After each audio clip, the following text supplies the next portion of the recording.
and Bhaskar sir. You are the sweetest person that I've ever met, sir.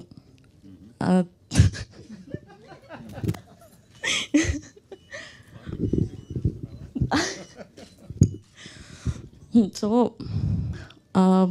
So thank you first of all నాకు మీ డైరెక్షన్లో work చేసే opportunity నాకు ఇచ్చినందుకు. Wide స్కేల్లో చూస్తే మాలాంటి యాక్టర్స్కి మీతో వర్క్ చేయడం అనేది చాలా ఒక డ్రీమ్ లాగా ఉంటుంది సార్.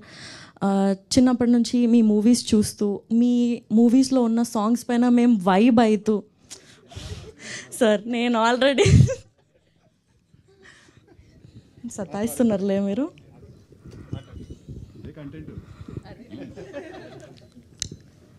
సో అదే సినిమాలు చూస్తూ మీ సినిమాలో సాంగ్స్కి మేము వైబ్ అయ్యే దగ్గర నుండి టుడే నేను మీ సినిమాలో పాట అవ్వడం, మీ సినిమాలో సాంగ్స్లో పాట అవ్వడం చాలా చాలా హ్యాపీగా ఉంది సార్ నాకు. ఇది ఒక ఎక్స్పీరియన్సే కాకుండా for me this is also a journey. Thank you so much.